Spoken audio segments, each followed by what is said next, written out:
Para semut juga terlihat di perairan Cina, dan perahu perang Cina sudah bersiap menghadapi mereka. Tapi para perahu perang tidak melancarkan serangan, karena pahlawan mereka yang akan melawan semut-semut itu.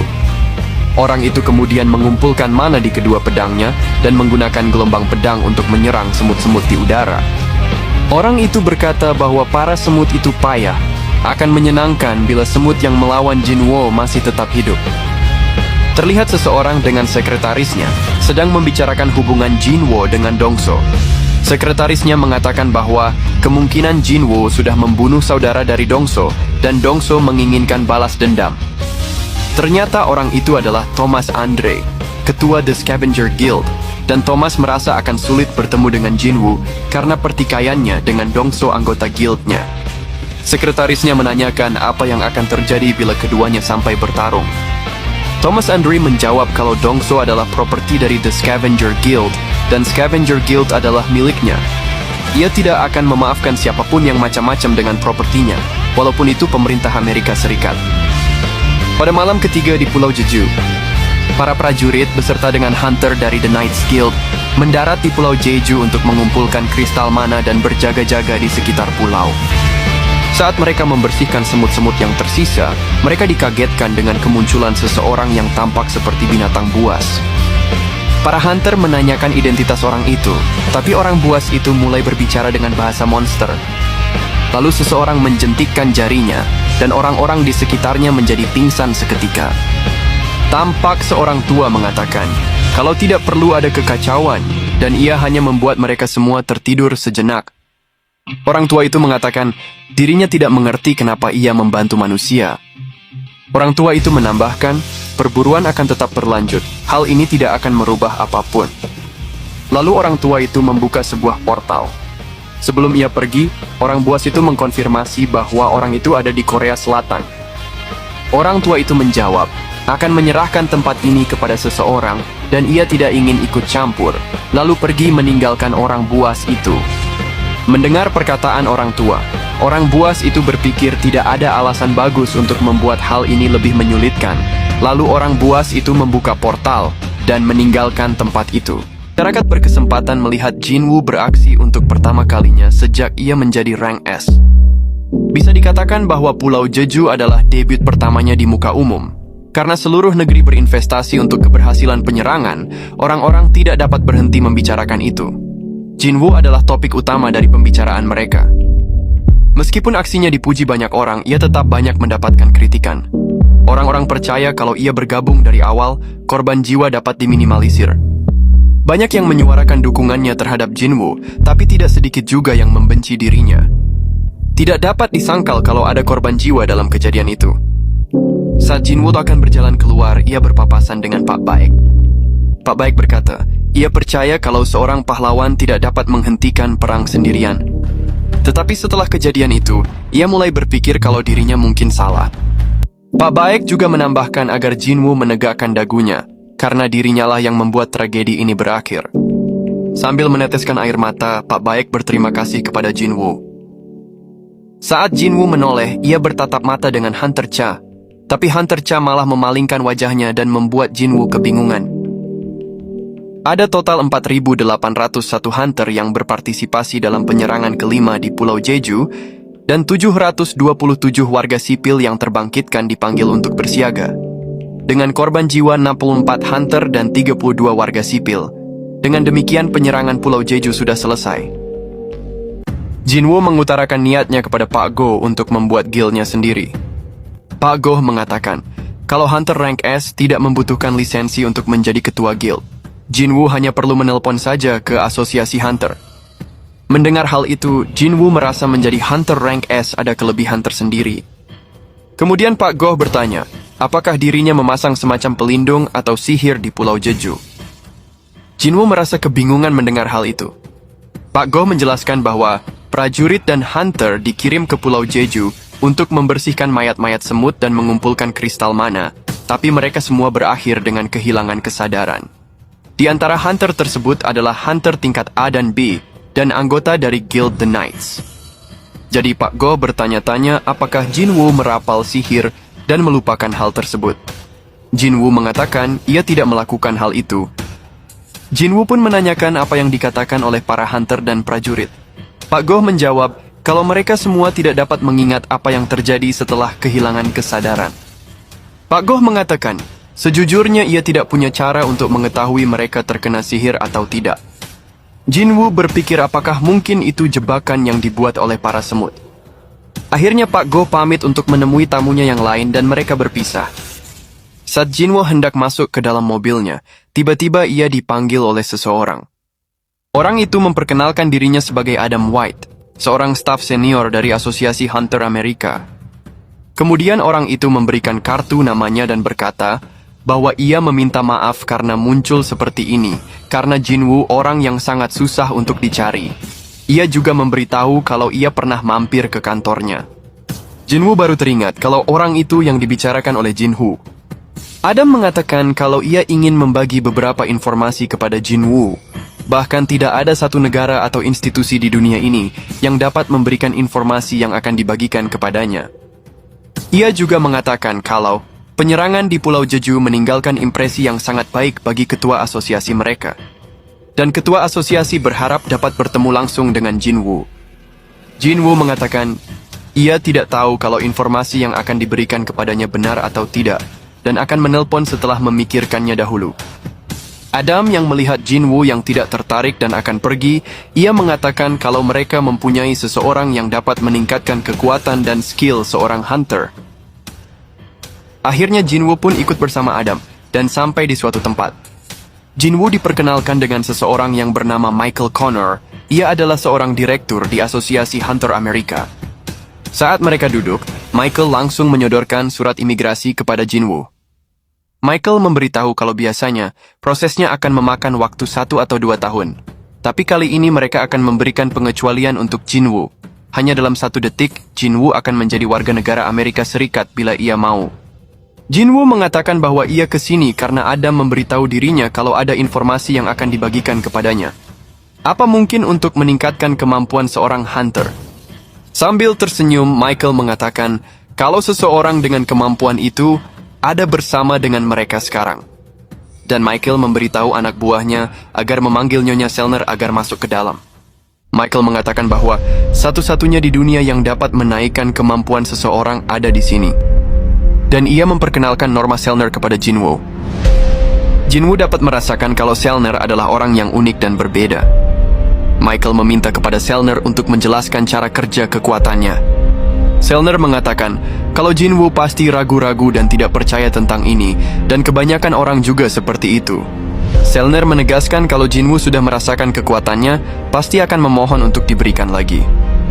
Setiap yang terbangkitkan mempunyai batasan untuk kekuatan mereka, dan tidak ada satupun yang bisa melewati itu.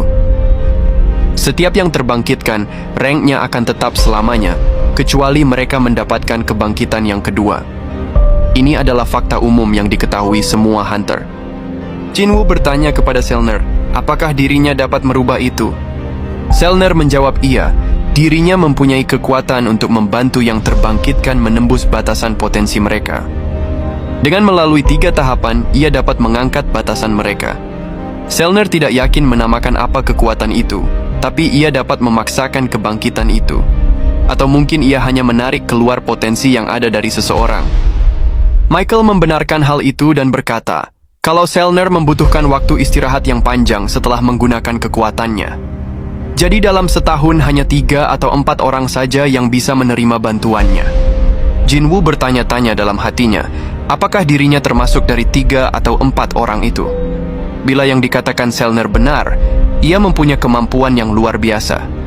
Dan Jinwoo bertanya kepada Selner, seberapa efektif proses itu sebenarnya? Selner menjawab, kalau setiap orang akan berbeda-beda hasilnya. Tapi setelah melewati 3 tahap proses tersebut, seseorang akan mendapatkan peningkatan sebesar 20 atau 30% dari kekuatannya. Mendengar itu, Jinwoo akhirnya mengerti kalau Hwang Dongso memutuskan untuk pindah ke Amerika walaupun menerima banyak hujatan dari publik. Siapa juga yang akan menolak tawaran itu? Hunter manapun akan mengambil kesempatan seperti ini. Michael menjelaskan, kalau Selner berada dalam penjagaan mereka, mereka memastikan keselamatannya dan juga memberi gaji yang sangat besar.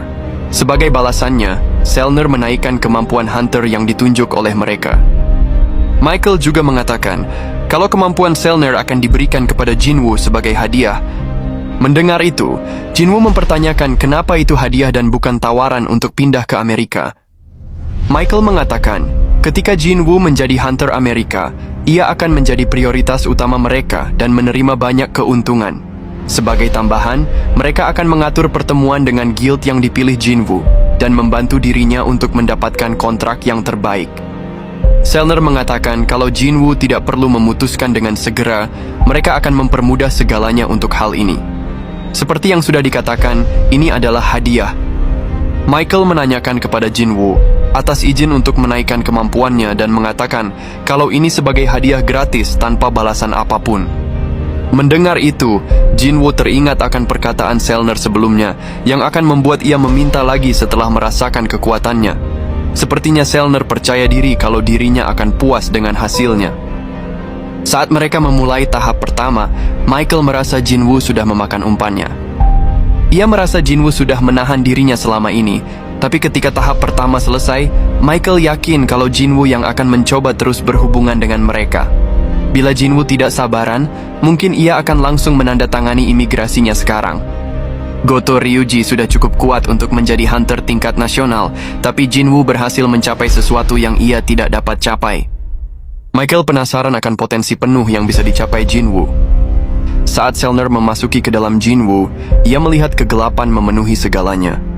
Saat Selner melihat-lihat sekelilingnya, ia menemukan seseorang dalam kegelapan itu, dan tiba-tiba orang itu menatap balik ke arah Selner.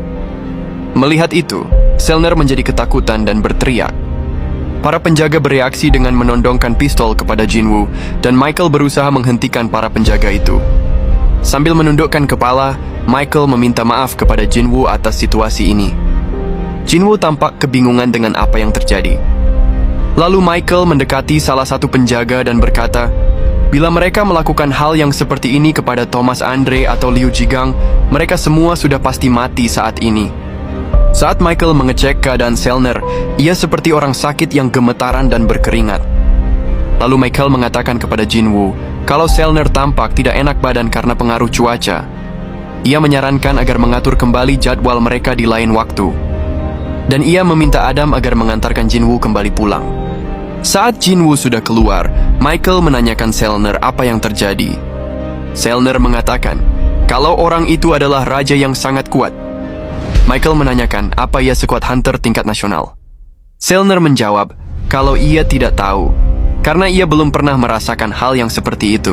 Yang pasti dia adalah raja yang tidak biasa. Selner menceritakan, ketika ia melihat ke arahnya, orang itu menatap balik kepadanya. Tapi bukan Jinwoo yang ia maksud. Orang itu yang menatap balik kepadanya dikelilingi oleh kegelapan yang tidak berujung. Dan di luar itu semua, Jinwoo tidak memiliki batasan dalam kekuatannya. Di kantor asosiasi, tampak Pak Go sangat terpukul memikirkan kematian Min Byung-gu. Meskipun Byung-gu sudah pensiun dan tidak dipanggil sebagai Hunter lagi, tapi pengorbanannya sangat mulia. Akan ada banyak rintangan ke depannya, dan ketika itu terjadi, mungkin tidak akan berakhir hanya dengan satu pengorbanan saja. Tiba-tiba HP Pak Go berdering, dan ia menerima kabar bahwa ada gate tingkat B muncul di tengah jalan. Pak Go berencana menghubungi guild besar untuk menangani gate tersebut. Tapi saat mendengar lokasinya, Pak Go baru sadar kalau kantor guild Jinwoo ada di area tersebut. Jinwoo merasa ada sesuatu yang dilihat oleh Selner, tapi ia tidak tahu apa yang dilihatnya. Dari matanya, Jinwoo merasa Selner melihat sesuatu yang menakutkan. Ia merasa kalau mereka tidak akan bertemu lagi karena hal itu. Sambil memikirkan hal itu, Jinwoo baru sadar ia terjebak dalam kemacetan. Tiba-tiba HP Jinwoo bergetar. Ternyata Pak Go yang menelpon dirinya. Ternyata kemacetan itu disebabkan gate yang terbuka di tengah jalan, dan Pak Go meminta Jinwoo untuk menangani hal itu. Saat Jinwoo menanyakan apa perlu izin untuknya, Pak Go mengatakan akan mengurus hal itu. Saat Jinwoo sampai di lokasi gate tersebut, tampak seorang pegawai asosiasi memberhentikan dirinya. Meskipun pegawai itu mengetahui siapa Jinwoo, ia tetap bersikeras melarang Jinwoo untuk masuk ke dalam gate tanpa izin.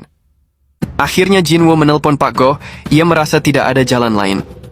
Pegawai itu kebingungan akan siapa yang ada di balik telepon itu. Jinwoo mengatakan kalau orang itu tidak dapat diabaikan olehnya.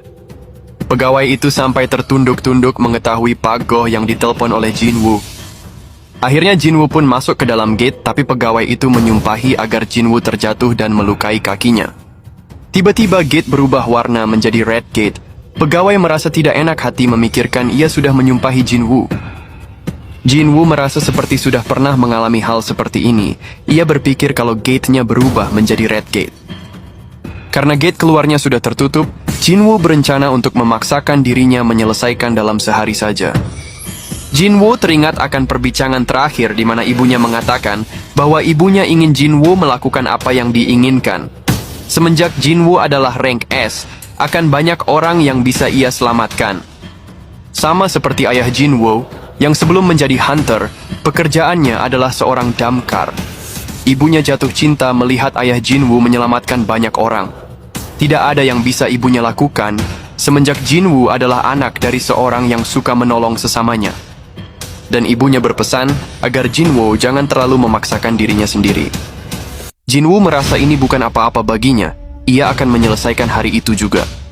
Seorang hunter dilahirkan untuk berburu. Monster bukanlah satu-satunya musuh dari seorang hunter. Seorang hunter harus terus berhati-hati agar mereka tidak menjadi yang diburu. Keadaan mereka dapat berubah sewaktu-waktu. Jadi setiap hunter tingkat atas harus lebih waspada dan tidak menurunkan penjagaan mereka.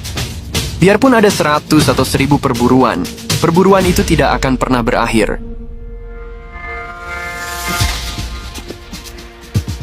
Tapi ada satu orang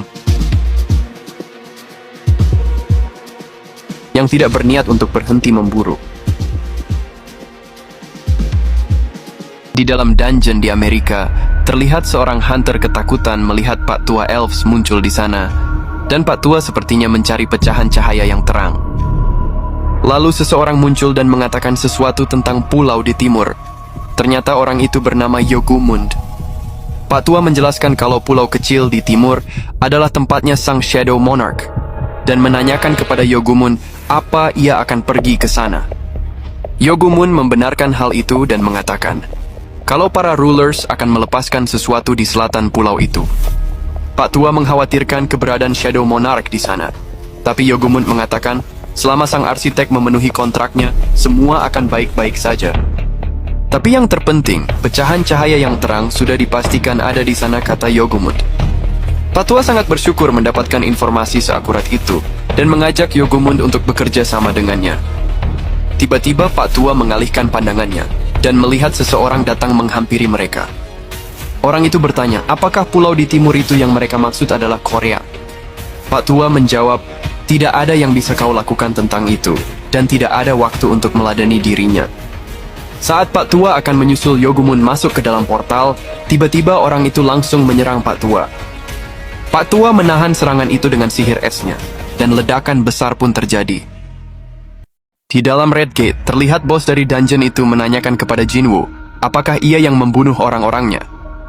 Dan mengejek Jinwoo, kalau dengan tubuh kecilnya bisa sampai sejauh ini, dan cukup terkesan karena Jinwoo dapat berbicara dalam bahasa mereka.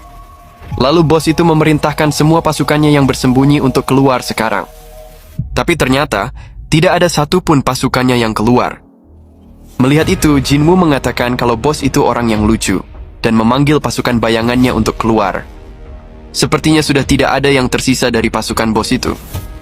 Lalu ada sesuatu yang dilempar mengenai kepala bos itu, dan bos itu menangkap benda yang dilemparkan kepadanya.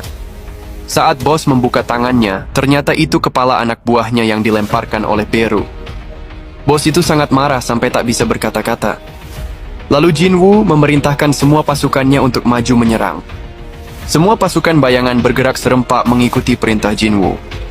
Pihak lawan pun bersiap menghadapi serangan tersebut. Pertempuran pun terjadi, dan sepertinya pasukan Jinwoo lebih unggul. Ada dua monster yang lepas dari kepungan dan mengarah kepada Jinwoo. Tapi ada tank yang langsung menghajar kedua monster itu. Melihat pasukannya terbantai, bos itu akhirnya bergerak maju, tapi Beru dan Igris memutuskan tangan dan kaki bos itu. Akhirnya bos itu terjatuh karena serangan itu, tapi Tusk langsung mengeluarkan sihirnya dan menekan bos itu ke dalam tanah. Dengan perlahan Jinwoo mendekat kepada bos itu dan mengatakan bahwa bos itu akan menjawab semua pertanyaan. akan lebih sedikit rasa sakit jika bos itu melakukan yang Jinwoo inginkan. Sampai bos itu meninggal, Jinwoo tetap tidak mendapatkan jawaban yang diinginkan. Ia merasa kalau sistem ikut campur lagi dalam hal ini. Sambil membuka inventorinya, Jinwoo merasa cepat atau lambat ia pasti mendapatkan jawaban yang ia cari. Jinwoo mengeluarkan kunci yang didapat dari membuka Cursed Random Box. Lalu muncul notifikasi tentang kunci itu. Kunci menuju kuil Karteon. Jinwoo tidak akan pernah lupa soal dungeon itu, di mana Jinwoo masuk ke dalam dungeon ganda. Dan sepertinya sistem kembali memanggil dirinya, tempat di mana semuanya bermula baginya. Tapi kali ini akan berbeda dari yang sebelumnya.